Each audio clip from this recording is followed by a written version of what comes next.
Okay, let's see. Just count to 10 for me, please. 1, 2, 3. Okay, you're good. Okay, So, Craig, are my glasses clear? you're fine. Okay. Yep. First thing I'll do before we even get started is just give me your name and then spell it for me, please. Okay. Jerry Jennings, Jerry Jenninings. And then what would be your title? Oh, golly. I'm a coach for the Great Lakes Leadership Academy. Okay. I have so many Go ahead titles. and go. So, Jerry, you've been invited to serve as a coach Mhm. for all 5 of the Leadership Advancement Program cohorts. You've also played a really critical role in developing and delivering curriculum. Mhm. What inspires you to do this work? An invitation. So I was asked by someone who I respect when Mike Kovacic asked me to help. So that's how it started. And then the quality of the work and the direction that the Great Lakes Leadership Academy is trying to move towards developing leadership continued to inspire and attract me to be part of it. Okay. So from your observation over all the 10 years that you've been involved, what do you see as the greatest impact of GLLA on the participants? Well, I think it makes them have to stop and think about themselves. So reflection is huge, and it's personal, but it's usually involved in either the setting of their work or their community or their family. But reflection is something that seems to be pretty universal. And then many, beyond reflection, start to chart a different kind of course, a course towards trying to work with others who they might not normally work with to try to solve problems. Okay. So thinking a little bit larger than the individual, Mhm. thinking of all of our graduates Mhm. together, how do you think GLLA has the potential to impact the quality of life in Michigan?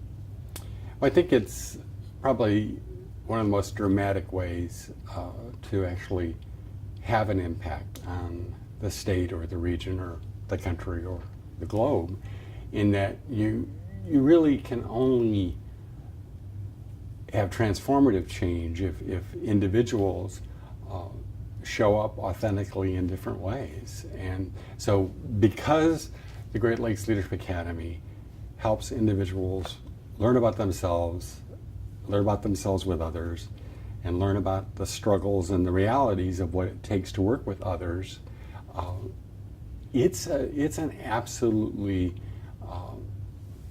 huge force towards change. And the ripples of that, are not something that I think we'll ever see, because the interesting thing about the Great Lakes Leadership Academy is that it's intense, and then the people are independently on their own, working with their community, their workplace, their associations, and from there, the outcomes are really hard to predict. But what we've seen are strong outcomes. So we're celebrating 10 years Mhm. now. We're nearly at the completion of an endowment to make sure GLLA stays an active program. What are your dreams for the future of GLLA? I really would like to see it grow and affect more people. So that makes it sound like I'm saying what we have should just, expand so that it affects multiples.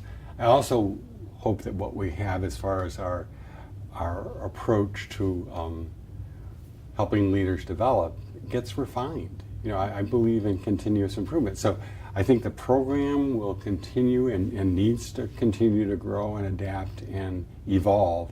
And my dream is that we impact more and more people. And I believe that there's great wisdom in our current idea of having a wide range of people.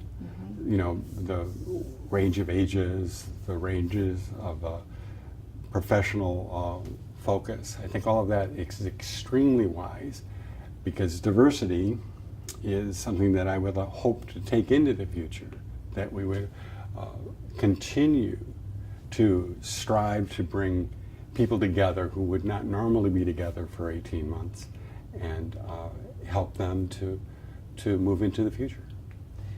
Let's talk a little bit more about that intentional diversity, and say some more about how GLLA is unique in that matter of being intentionally diverse, but what's the impact of that diversity on the cohort and on the participants themselves? Well, the impact is somewhat unique to the individual. On an individual level, there are many ways that individuals may find the impact of the diversity, the power of it. So the intentionality on our part of going out of our way to bring in people from manufacturing, agriculture, natural resources, the environment, and nonprofits, who may be anywhere from 26 to 62 or 63, equal men and women from all over the state of Michigan. Also brings in different races, it brings in different religions. So this is not easy. When you are that intentional about a cohort that is not walking in with common ground, it's very it's aspirational to do that. And so I think we're aspirational and we're wise, because we also bring people together over 18 months in 3 or 5 day increments. So there's enough time with a very powerful curriculum to help the diversity to be looked at as something that is rich in possibility, as opposed to looking at it as something that has to be manipulated around. I think we have many members who kind of look at diversity as a maze, and you try to just not bump into the walls but get to the other end.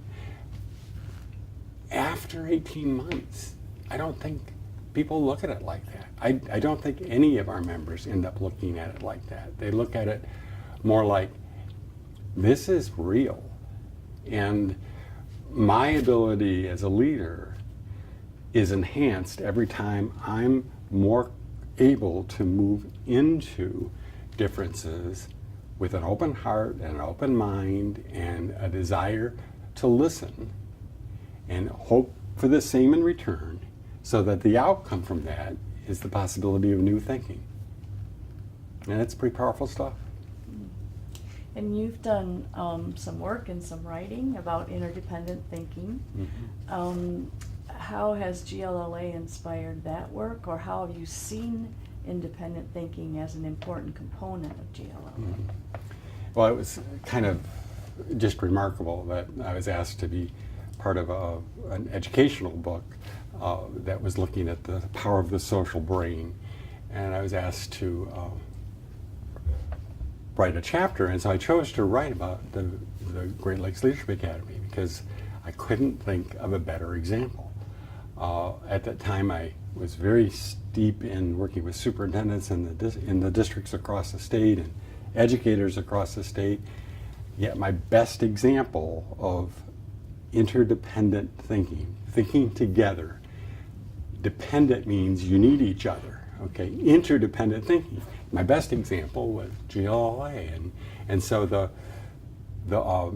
power of looking at our structure of helping members to form small groups and work on an issue or a region of the state of Michigan became a perfect story to tell. And not by really focusing on the brand. I don't think this had anything to do with kind of like trying to sell the Great Lakes Leadership Academy or Michigan State. But what it did was represent the power of the Great Lakes Leadership Academy and Michigan State in helping people to think together to accomplish big things. Okay. Anything else you'd like to add?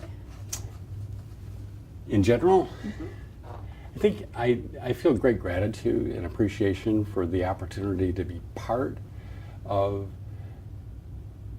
an endeavor that is bold and somewhat courageous in these times.